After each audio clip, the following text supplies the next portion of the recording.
Eu sou um bobão, mas fico emocionado aqui, quase as lágrimas, ouvindo esse sabiá dizendo para nós assim: bom dia, paz e bem, bom dia, paz e bem.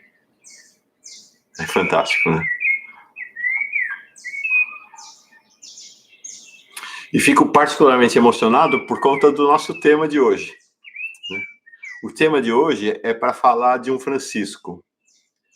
E de um Francisco que se tornou Francisco por conta do primeiro Francisco lá de Assis. E o primeiro Francisco de Assis andava e saudava e era saudado por toda a passarada, por toda a criação. Então, esse sabiá, e tem mais pássaros cantando por aí, estão me saudando, estão te saudando também. E nosso encontro agora vai ser para saudá-los também. Mas acho que eles evocam os franciscos que serão tema do Paz e Bem desta quinta-feira. Hoje é quinta-feira, 19 de setembro de 2019, é o Paz e Bem 302. Franciscos que serão tema também do Paz e Bem da sexta-feira, de amanhã. Olha, ele não para.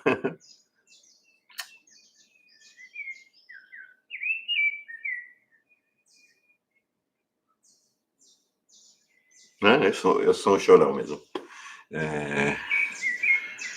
É muito emocionante, né? É muito emocionante essa. Esse sabiá é meu irmão, é teu irmão. O que nos separa é tão pouco, tão pouco. O que nos une é tão grande, é tão grande. É uma alegria, né? Uma alegria que não tem tamanho. Bom, se você não está inscrita ainda no canal Paz e Bem, venha se inscrever, faça parte dessa comunidade. Se você tiver a possibilidade, torne-se um assinante ou uma assinante do Paz e Bem. Basta clicar na descrição do vídeo ou na cobrinha, minhoquinha, cobrinha colorida que tem no alto do canal Paz e Bem. E essa saudação, então, vai para todo mundo que está nos assistindo, tanto aqui na comunidade Paz e Bem, como aqui também na comunidade da Pós TV 247. Eu tinha prometido falar do Papa Francisco na sexta-feira da semana passada, quando a gente conversou sobre ele, ao redor do tema do Sínodo da Amazônia. E eu falei, vamos conversar um pouco para entender que Francisco é esse, né? Mas aí, segunda-feira, a gente foi uma inundação de Bacurau, né? Então, nosso tema teve muito voltado, né, para essa coisa. Fui assistir o Bacurau domingo e fiquei muito mexido. Ou quem não fica mexido, né, indo assistir Bacurau? E aí falamos de Bacurau, então hoje Francisco, né? Hoje Francisco. Eu preparei uma introdução breve para depois a gente mergulhar juntos. Deixa eu achar aqui essa introduçãozinha que eu fiz. Que eu aprendi com o Faustino Teixeira e com o Pedro Lima Vasconcelos, que são nossos professores aqui, de toda semana. O Pedro, professor de História, História do povo, História e Espiritualidade do povo brasileiro, e o Faustino, professor de Espiritualidade, que sempre tem que ter a referência no texto, tem que estar sempre, isso é professor. Eu nunca fui professor, mas eu entendo, precisa, porque a gente se perde. Bom, então, o nosso coração hoje, o meu e o seu coração hoje, vão se voltar para Francisco. E para a gente tentar entender que mistério há neste homem, que se tornou desde 19 de março de 2013, em Francisco. Né? Quando ele era um tal Jorge Mário Bergoglio. Foi eleito Papa e se tornou Francisco. Que mistério há nesse homem e que nos encanta e nos provoca? Ele se tornou o Papa dos pobres que enfrenta os poderosos, dentro e fora da igreja, dentro e fora da sua igreja. O Papa dos pobres que não tem medo dos cismas, dos rachas, ou da cara feia, ou das ameaças. O Papa dos pobres que pronuncia a palavra: o capitalismo mata.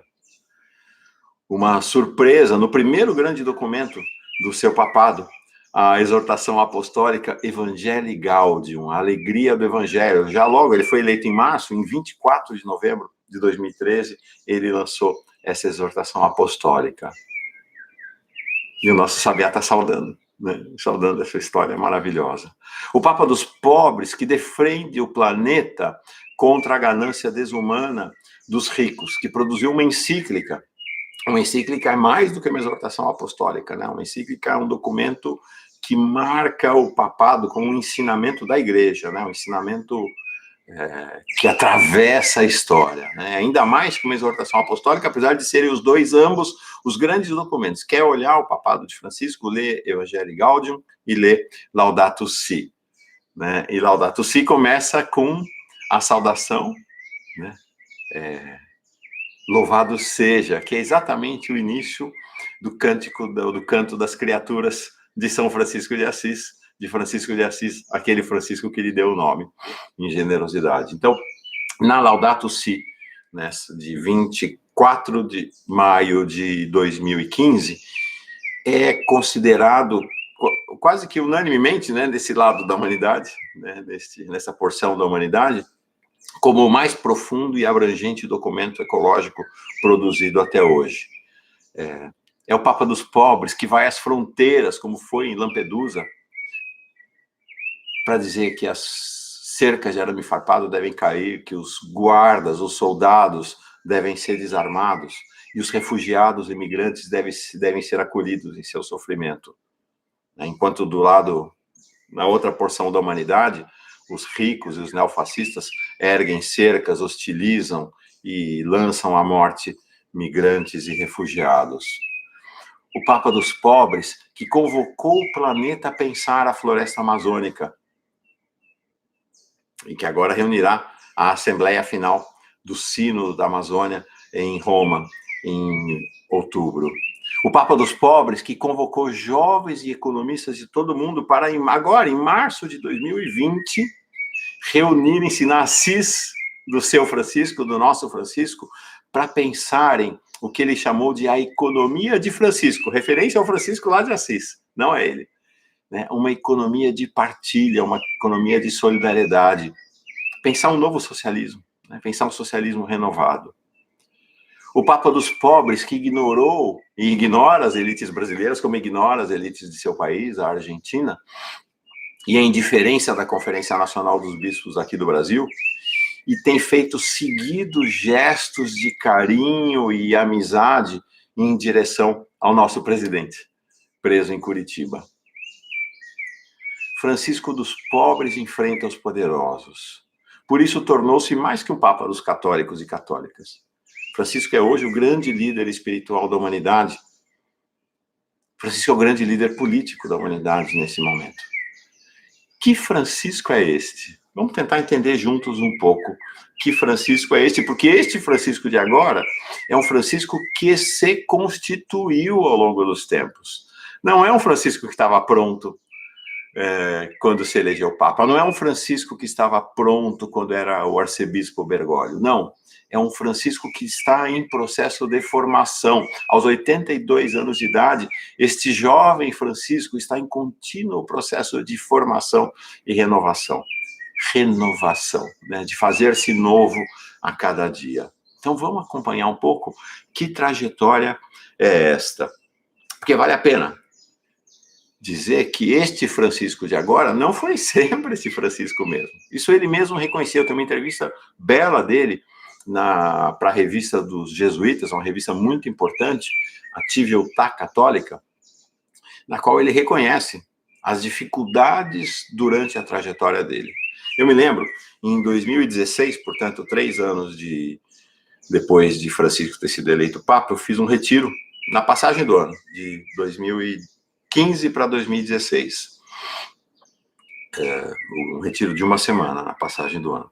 E encontrei 2 freiras que tinham vivido na Argentina e que elas falaram da experiência dolorosa que elas tiveram com Bergoglio, da mágoa que elas tinham de Bergoglio. Sim, porque Bergoglio, aos 36 anos, em 1973, jovem ainda, gente, 36 anos é alguém muito jovem. Quanto mais eu vou avançando, mais eu vou entendendo como ainda somos jovens na casa dos 30. Então, aos 36 anos, Francisco foi eleito provincial, portanto, o chefe, o líder dos jesuítas na Argentina. E ele fala na Atividade Católica que ele era um jovem, arrogante. E essas freiras relatam, elas eram de uma congregação, não lembro o nome agora, mas de uma congregação que tinha uma escola numa província ali da Argentina, e que estavam se desfazendo daquela escola, como tantas escolas católicas, né, estão fechando as portas ou estão sendo passadas à frente por conta da queda brutal de vocações dentro da Igreja Católica. Então, elas estavam encerrando essa atividade delas e estavam passando a escola para os jesuítas. E elas relatam a enorme dificuldade que elas tiveram na relação com aquele Bergoglio que era o chefe, o provincial dos jesuítas na Argentina. Elas vinham num movimento que era um movimento animado pelo Vaticano II, né? Então, por exemplo, de ter uma igreja despojada, sem aquela santaria toda, uma igreja mais simples, uma fé mais voltada aos pobres. E ela diz, nós sofremos demais na mão do Francisco, na mão do Bergoglio. Sofremos demais na mão do Bergoglio. E aí elas disseram, quando ele foi eleito, nossa congregação estava reunida, todo mundo reunido. Eu me lembro, eu estava no mosteiro Nossa Senhora de Harderhausen, em Itatinga, ainda na minha trajetória de vida monástica, assistindo, né, foi o único momento que assisti televisão lá no mosteiro, assistindo a eleição do Papa, e quando apareceu aquele Bergoglio, a gente se olhou assim e falou, quem é esse? Aí ninguém sabia, né? Pouca gente sabia, fora da igreja, quem era esse Bergoglio. Alguns argentinos sabiam, né? Tinha argentinos que sabiam, né? Mas estas mulheres, essas freiras que estavam reunidas, falaram, nossa, está perdida a igreja. Porque elas tinham a recordação desse Bergoglio, tradicional, tradicionalista, impositivo. E aí, uma delas me disse, falou, Mauro, demorou 2 anos, mas finalmente a gente mandou uma carta para ele, então ele já é Papa, uma carta de perdão, dizendo que a gente perdoava ele por tudo que ele fez. Maravilha, né? Então, este Francisco é um Francisco em formação. Nós somos, eu, você, seres em formação, que erramos tanto, mas que temos condição de sermos renovados a cada dia, de nos renovar a cada dia. Então, esse Francisco, tá aqui, ó. Em 2010, portanto, 3 anos antes de ser eleito, ele concede entrevista a esse rabino, o Abraham Skorka, lá da Argentina. É um grande amigo dele. Vale a pena olhar esse livro aqui. Tá? Eu vou colocar as referências na descrição do vídeo. Agora, lembrei que eu fiz a descrição, não coloquei, mas vou colocar as referências dos livros que eu vou mencionar, tá? Então, o que pensa, então, esse livro é de 2010, mas foi lançado depois que ele se elegeu Papa, né? Foi relançado. O que pensa o novo Papa Francisco sobre a família, a fé e o papel da igreja no século XXI, sobre o céu e a terra. E é muito interessante ler o livro, porque a gente encontra sementes desse Francisco, mas ainda sementes apenas, né? A gente vê que tem um tom conservador ainda, um tom diferente daquele que viria a ser o tom do Papa Francisco. Mas, de qualquer maneira, ele diz assim, ó, numa resposta. Somos todos animais políticos, no sentido amplo da palavra política. Todos somos chamados a uma ação política de construção em nosso povo. A pregação dos valores humanos, religiosos, tem uma conotação política. Gostemos ou não, tem. Então, a gente já vê aqui ele se colocando diante dessa questão da política, né, da grande política, né, da política que nos merece. Aí tem uma outra passagem aqui sobre a questão dos pobres. Né, e ele traz uma visão avançada em relação aos pobres, mas ainda muito menos radical do que essa visão que ele foi construindo ao longo do papado dele. Né? Há um caso que talvez clarifique a consciência da igreja nesse assunto, né? O assunto dos pobres. Deixa eu achar aqui. Quando, em uma das tantas perseguições a Lourenço, né, hoje na igreja é considerado São Lourenço, diácono de Roma, o imperador lhe exigiu que em pouco tempo lhe levasse os tesouros da igreja. Ele compareceu ao encontro 2 dias depois com um grupo de pobres e disse: estes são os tesouros da igreja.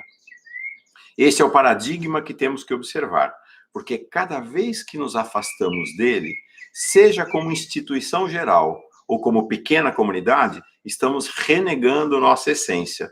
Nós nos glorificamos na fraqueza de nosso povo, a quem ajudamos a seguir em frente. Os pobres são o tesouro da igreja e temos que cuidar deles. E, se não tivermos essa visão, construiremos uma igreja medíocre, morna, sem força. Nosso verdadeiro poder tem que ser o serviço. Não se pode adorar a Deus se nosso espírito não acolher o necessitado. Acredito que compartilhamos isso. Então, aqui, em 2010, nessa entrevista ao rabino Abraham Skorka, ao rabino argentino Abraham Skorka, a gente tem sementes de Francisco acontecendo ali, né, e que até 2013 estariam dando muitas flores e frutos. E a partir de 2013, mais ainda. Pois bem, Francisco é eleito em 19 de março de 2013 e tem um gesto, já falei disso aqui, tem um gesto que a gente não teve a menor ideia do que era aquele gesto. Acho que ninguém conseguiu alcançar aquele gesto. Quando ele aparece no balcão da Praça São Pedro, e eu vou ler um trecho aqui de um livro exatamente sobre esse momento da eleição dele e da ida ao balcão, e se curva diante do povo. Vocês lembram? Ele se curvou diante do povo reunido na praça, rompendo uma tradição histórica dos papas imperiais, diante do qual os povos se curvam. Os povos deveriam se curvar. Ele se curva diante do povo. Naquele momento, Francisco anunciou seu programa de papado, seu programa de governo, seu projeto como papa. Naquele gesto estava tudo dito, tudo. Está simbolizado tudo que viesse ser seu papado. E a gente não alcançou, né? Mas estava lá. Eu vou ler um trecho desse livro aqui, exatamente sobre o momento da eleição e este momento em que Francisco sai para o balcão. Nossa, como o tempo está voando, mas vamos lá. Acho que a gente vai curtir juntos, nós, o nosso amigo Sabiá e toda a passarada aqui, essa história de Francisco. Esse livro é da Elisabetta Piquet. Elisabetta Piquet é uma jornalista argentina de um jornal conservador, o Clarim, e que como nós dizemos no jornalismo, setorista do Vaticano. Portanto, ela acompanha o Papa, né? Tem um grupo de jornalistas que vive em Roma e que a atividade profissional deles é acompanhar o Papa católico. E ela conheceu o Bergoglio na Argentina como arcebispo e tem uma relação de uma certa intimidade com ele. E então escreveu esse livro, Papa Francisco, Vida e Revolução, né? Então um pouco a história do Papa, né, da sua eleição, os bastidores. E aí eu vou ler aqui esse trechinho para a gente entender que Francisco era aquele que estava sendo construído no momento da sua eleição. Quando Bergoglio atinge os 77 votos, então 77 votos que o elegeram Papa, na Capela Sistina, então naquele 19 de março de 2013. Explode um forte aplauso na Capela Sistina. É um aplauso liberador de emoções e tensão. O primeiro a abraçar o cardeal de Buenos Aires, eleito Papa, é o seu amigo e companheiro de banco, o cardeal brasileiro Cláudio Umes. Não se esqueça dos pobres, lhe diz. Não se esqueça dos pobres, lhe diz. Uma frase que entra na mente e no coração do primeiro Papa argentino, primeiro latino-americano, primeiro jesuíta. O escrutinador, enquanto ouvem-se ainda os aplausos e vários cardeais se aproximam do eleito para abraçá-lo, continua contando cédulas que levam escrito o nome do arcebispo portenho, que ultrapassa com vários votos o quórum estabelecido. A eleição do novo Papa, que roça os 90 votos, foi plebiscitária. O cardeal Giovanni Battista Re, outro velho conhecido do cardeal argentino, seguindo o ritual, pergunta: aceitas tua eleição canônica para sumo pontífice? E aí responde Francisco Bergoglio, firme: sou um grande pecador, mas confiante na misericórdia e na paciência de Deus, no sofrimento, aceito. Como queres ser chamado? Pergunta Ré. Francesco. A acústica não é boa na Capela Sistina. Alguns cardeais não conseguem ouvir bem o nome do escolhido. Ele disse Francesco? Perguntam. Os rostos de muitos purpurados, incrédulos, são eloquentes. Ninguém jamais tinha ousado escolher semelhante nome,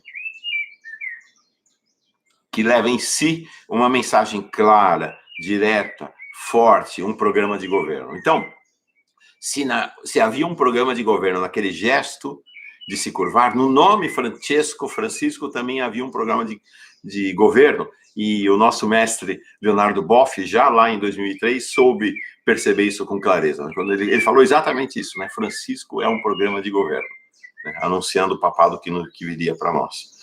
Embora alguns preferissem pensar que se trata de Francisco Xavier, né? Então, quando ele pronunciou o nome de Francisco, ele estaria se referindo a Francisco Xavier, missionário jesuíta que viajou ao Oriente. Apenas quem conhece bem Bergoglio, um sacerdote que sempre foi às favelas, que sempre estava ao lado dos pobres e rejeitou toda ostentação, está pensando em Francisco de Assis, o poverello, o pobrezinho, que teve a coragem de criticar na Idade Média os luxos de Roma. Seguido por um mestre de cerimônias, Bergoglio tranca-se na denominada Stanza delle Lacrime, Quarto das Lágrimas, a pequena sacristia da Capela Sistina. E chama-se assim porque é uma tradição, uma ideia de que aquele que é eleito papa se tranca lá dentro e vai chorar, porque a responsabilidade é tamanha que é uma doideira, né? Mas ele não chora, está sereno, aceitou sua cruz. Ajudam-no a vestir-se. Olha que belo isso aqui agora, e significativo e simbólico. A famosa alfaiataria pontifícia, Gamarelli, confeccionou 3 hábitos talares de diversas medidas. Os hábitos talares, essa roupa que o Papa veste, né? São essas roupas litúrgicas, né? Bergoglio escolhe o médio. Quando sai vestido Papa, de branco, pasma os cardeais, pois leva sua cruz habitual e seu anel de prata. Rejeitou a cruz peitoral pontifícia de ouro. Também não leva a esclavina vermelha que seus predecessores usaram quando se apresentaram ao mundo. Vocês lembram, principalmente do Bento XVI, do Ratzinger? Acho que ficou muito marcante, né? Aquela coisa vermelha, ele usava sempre, né? E usou quando foi eleito. Não, obrigado, disse Bergoglio ao assistente que o ajuda a vestir-se. Não é carnaval, acrescenta em tom de brincadeira, segundo versões pouco verossímeis da imprensa italiana. Como dizem os italianos, non è vero, ma è bello trovato. Ma è bene trovato. Non è vero, ma è bene trovato. Não é belo, mas é um bom achado. Né? Faz sentido. Não é carnaval.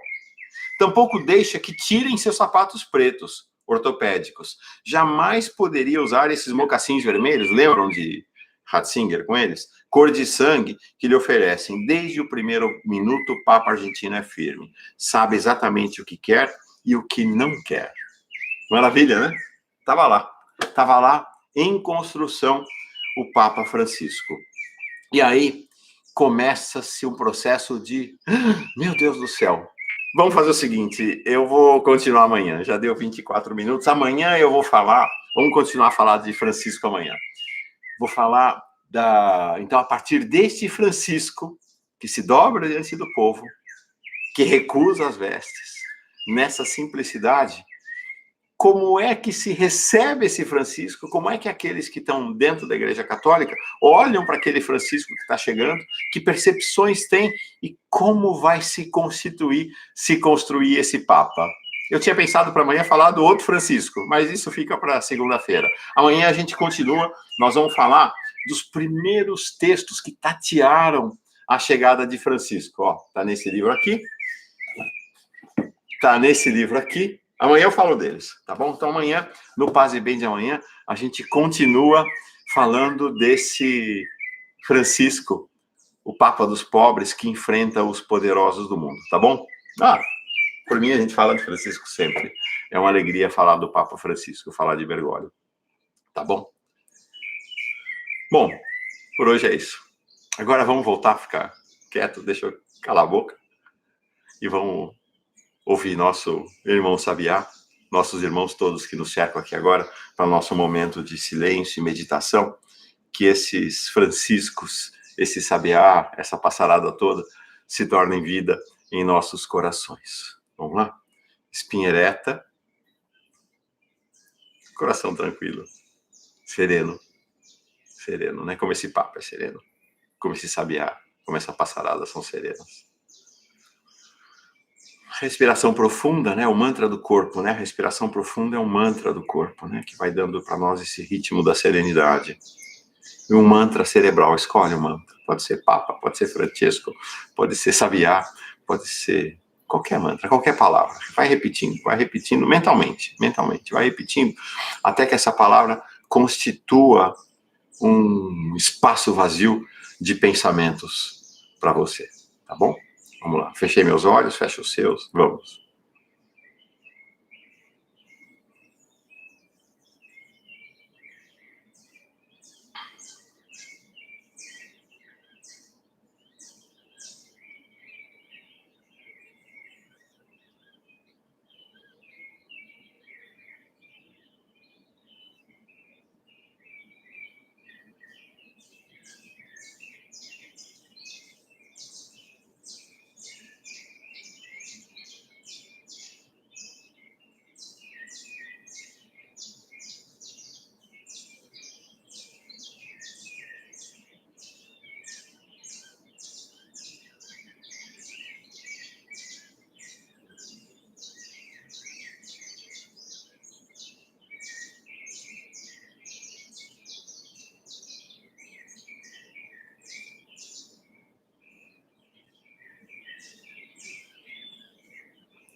Então, bom, deu para ver, né? Esse Francisco Lula Livre aqui. Essa camiseta essa imagem, na verdade, eu coloquei no meu perfil no Facebook, já faz um tempo, estou deixando lá. Acho que a imagem chama do perfil, não sei, aquela capinha ali do meu perfil do Facebook. Essa, né, ela parece cortada, né, por conta do corte dela. E aí, quando eu fui para Curitiba no encontro do 247, eu ganhei de presente de um bom amigo de Vitória, mas, eu sou, gente, perdão, mas para nomes e datas eu sou terror. Eu vou lembrar, eu não me lembro, acho que o nome dele, não sei se é Luiz ou Wilson. Até amanhã eu vou lembrar do seu nome. A gente ficou amigo, teve uma identidade imediata, ele me deu essa camiseta, não me serve, é pequena, mas tá aqui em casa e vai ficar sempre comigo essa camiseta do Francisco. E alegria, gente, alegria. Hoje é Francisco enfrentando os poderosos. Amanhã é o olhar sobre Francisco. E na segunda nós vamos falar sobre a alegria do outro Francisco que se transmitiu ao Francisco e se transmite a nós, cada um de nós, né? Franciscos e franciscas lançados ao mundo. É isso, gente. Amizade, alegria, paz e bem. Paz e bem.